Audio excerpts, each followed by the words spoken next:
Hello everyone, আসসালামু আলাইকুম। কি অবস্থা সবার? Hope you all are doing fine. Welcome back to my channel Humaira and Sadia. New একটি ব্লগ দেখার জন্য সবাইকে ওয়েলকাম।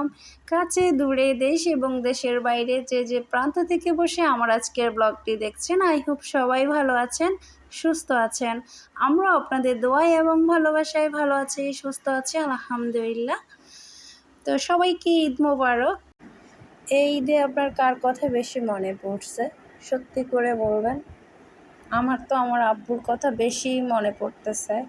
আজকে যেহেতু সৌদি আরবে ঈদ ছিল, বাইরের কান্ট্রিগুলোতে ঈদ ছিল, তো বিশেষ করে আমার আব্বু ঈদের নামাজ পড়ে এসে সবার সাথে কথা বলতো। আজকে ওই কলটাও আসা হলো না, আর কেউই খবর নিল না, আর কখনো আসবে না। তো সবাই খুব মিস করতেছে বাবাকে। তো এখন আমি খুব ইমোশনাল হয়ে যাই, বাবার কথা যখন বলি তখন খুবই খারাপ লাগে। তো এটা প্রতিটা মেয়েরই খারাপ লাগা, যেহেতু প্রতিটা মেয়েই থাকে বাবার কাছে রাজকন্যার মতো।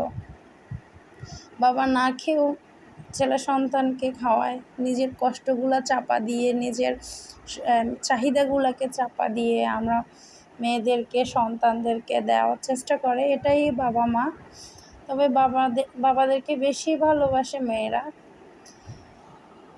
তো বাবাকে খুব মিস করতেছি আমি। এই ঈদে প্রতিটা দিন বাবার কথা খুব মনে পড়তেছিল। ঈদের আগের দিন কিভাবে কি হইতো, সবার সাথে ঈদের দিন এসে কথা বলতো পুরো দিন সবার সাথে। কখন কয়বার যে কথা বলা হয় হিসাব নাই, এরকমভাবে কথা বলতো। কিন্তু আজ তো ওই বাবাটা নাই কল দেওয়ার মতো। যার বাবা নাই সেই বুঝে, যার মা নাই সেই বুঝে কতটা কষ্টের এটা। তারপরেও ঈদ তো, একটা মেয়ে আছে, আমার সন্তান আছে, তো ওর দিকে তাকাইলে সব কিছু যায়, একটু ভুলে যাই, ক্ষণিকের জন্য ভুলে যাই। চিন্তা করি যে আমি না হয় এই যে বাবার কারণে যে কষ্টের কারণে আমরা গ্রামের বাড়িতে যাচ্ছি না, কোথাও যাচ্ছি না, আছি এখানে। বাট মেয়েকে তো একটু হলেও ঈদের এটা বোঝাইতে হবে। তো ওকে একটু মেহেদি পরাই দিব। অলরেডি দিচ্ছি, যেহেতু আমার এটা 9টা বাজে আপলোড হচ্ছে। আমি তো প্রতিদিনই ভিডিও আপলোড দিই 9টা বাজে, 9টার মধ্যে 9টা থেকে 10টার মধ্যে দিয়ে দিই। তো সবার জন্য কিন্তু ঈদ আনন্দের হয় না। ঈদ মানে আনন্দ, ঈদ মানে খুশি, এটা ঠিক আছে, বাট সবার জন্য না। চেষ্টা করি আমরা আনন্দ থাকার, একটু ভালো থাকার, বাট হয়ে ওঠে না। দিন শেষে যায় আমাদের কষ্টটা বেড়ে যায়। এখানে যে ফিলিস্তিনে যে ইসরায়েলের যে একটা হামলা চলতেছে, যে একটা পরিস্থিতিতে যাচ্ছে, তারা একমাত্র বুঝবে স্বজন হারার কতটা কষ্ট। তাদের জন্য কিন্তু ঈদ কিছুই না।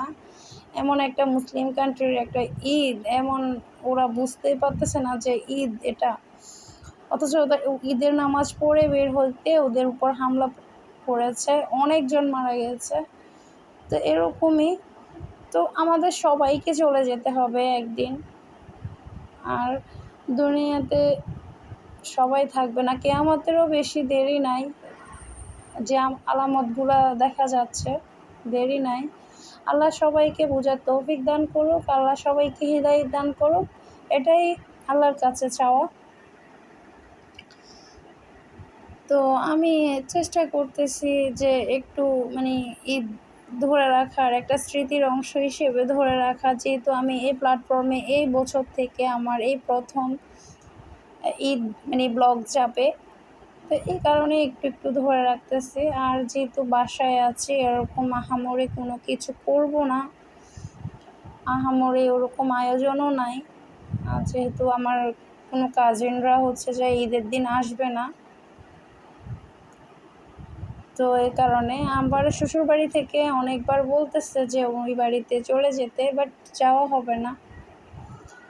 যেহেতু নিজের বাবার বাড়িতে প্রতি বছর ঈদ করতাম, এবছরও খুব ইচ্ছে ছিল বাবাকে নিয়ে ঈদ করব। বাবা আসছে, বাবা অনেক বছর রমজান ঈদ পায় নাই, এবছর পাবে। আব্বুর মনে অন্যরকম একটা কাজ করতেছিল, আনন্দ কাজ করতেছিল। তা আমরাও তখন অনেক খুশি ছিলাম যে আমরা এই রমজানে আমার বাবাকে পাবো বা পাইছি, আলহামদুলিল্লাহ। তখনও কিন্তু রমজানের কথা চলতেছে যে রমজান এবারে খুব দ্রুত চলে আসতেছে, আমার আব্বু বলছিল। তো দেখেন না, এই যে রমজান আসতেছে আসতেছে বলতে হঠাৎ মানে কি এমনভাবে চলে গেছে, মানে বলার বাইরে, আমরা বুঝতেও পারিনি। মনে হচ্ছে এতটা কষ্টও হয় না এই রমজানে, আলহামদুলিল্লাহ। আমরা যারা ভিতরে বা মানে মহিলারা বেশিরভাগ হচ্ছে যে আমরা বাসায় কাটিয়েছি রোজাগুলা, তবে একটু বুঝতে পারি নাই যে এই রোজা এত একটু ক্লান্তি নাই, কোনো মানে কারেন্টের কোনো সমস্যা নাই, আলহামদুলিল্লাহ। সব দিক দিয়ে অনেক ভালোভাবে এই রমজানটা গেছে, বাট অনেক দ্রুত চলে গেছে। এটা কিয়ামতের আগের দিনগুলোই এমনই হওয়ার কথা, এটা সবাই জানেন। তো অনেক কিছু আপনাদের সাথে শেয়ার করে ফেলছি। তো এখানে দেখেন আমরা হচ্ছে যে ইফতারের জন্য আয়োজন করতেছিলাম। এটা হচ্ছে যে কালকের কিছু অংশ ছিল, আজকের কিছু অংশ। আমি দুটো মানে অংশ মিলিয়ে হচ্ছে যে একটা ব্লগ দিচ্ছি। আজকের ব্লগটা হচ্ছে যে কালকে যাবে ইনশাআল্লাহ, যেহেতু একটু লং করেই দিচ্ছি, অনেক ক্লিপগুলো জমে গেছে। তো আমি একটু একটু করে ধরে রাখতে রাখতে এখন অনেকগুলো জমে যাওয়ার কারণে আমি এখন এলভিও করতেছি না, মানে লাইভেও আসতেছি না। তো এখানে আমার আম্মু অলরেডি রান্নাবান্না করে ফেলতেছে, মানে আম্মুর যা যা মানে খাবে ওরা হচ্ছে যে সব কিছু করে ফেলতেছে। আমি যেহেতু এই ডায়েটটা করে অলরেডি অনেককে দেখে ফেলেছেন, অনেকগুলো ডিম দেখানো হয়েছে, এগুলো হচ্ছে যে আমাদের চলে যাবে, মানে 15 দিন মেবি যাবে, যেহেতু আমি এই ডায়েটটা করতেছি। আর এক সপ্তাহ পর পরে আমি এটা হচ্ছে যে চেঞ্জ করি। তা এখন এই ডায়েটটা চলতেছে। কালকে হচ্ছে যে একটু হবে, ডিফারেন্ট হবে, যেহেতু কালকে ঈদ। ঈদ স্পেশাল কিছু রান্নাবান্নার আয়োজন তো থাকবেই, কিছুই না করলে একটু খাবার দাবারের আয়োজন তো থাকবেই। যেমন আজকে হচ্ছে যে আমরা ইফতারিতে খেয়েছি, খ্যাপচা খেয়েছি। আমি ওটার এই ভিডিওটা কালকে দিব, যখন দেখবেন তখন, তা এখন আর বলবো না।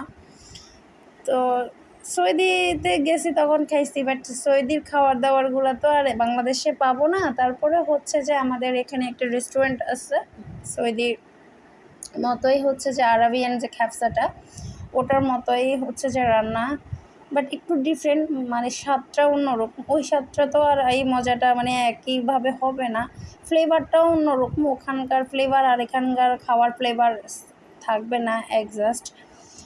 তো মানে মানে মজা ছিল, মানে এখানে হিসেবে ঠিক ছিল। তো ওটা আজকে মানে খাবো খাবো বলেছি, অনেক দিন খাবো, মানে আনবো আনবো করে আমি পারি, বাসায় তৈরি করতে পারি, বাট হচ্ছে যে একটু মানে রেস্টুরেন্ট থেকে খেতে ইচ্ছে করতেছিল। এই রমজানে আর আনা হয়নি, ভাবলাম যে আজকে নিয়ে আসি, তো আজকে আনা হয়েছে। তো এটা ইনশাল্লাহ নেক্সট ভিডিওতে আমি শেয়ার করব। তো আমি যেহেতু সৌদিতে ছিলাম, আমরা ওখানে যেহেতু সবাই ফ্যামিলি সহ ছিলাম, তো আমরা অনেক কিছুর সাথে পরিচিত। এখানে হচ্ছে যে মোহাম্মদ যে ভাইরাল তরমুজ ছিল, গত বছরের যে মোহাম্মদ শরবতটা ভাইরাল ছিল খুব। তো এবার হচ্ছে যে তরমুজের উপরে ছিল ওই কিরে ওই কিরে, এটা ছিল।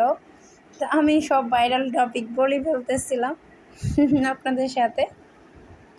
তো তরমুজ আর মধু, রসমালাই সব কিছু একসাথে। আমি রসমালাইয়ের যে এটা থাকে, রসটা থাকে, ওইটাই আমি এখানে ইউজ করেছি। আর হচ্ছে যে দিয়েছে মধু দিয়েছি। তো ওই কিরে মধু মধু, রসমালাই রসমালাই, সেম আমার এখানে সবটাই আছে। তারপরে এখানে হচ্ছে যে আমি দিয়ে দিব, রুয়াবজা দিয়ে দিব।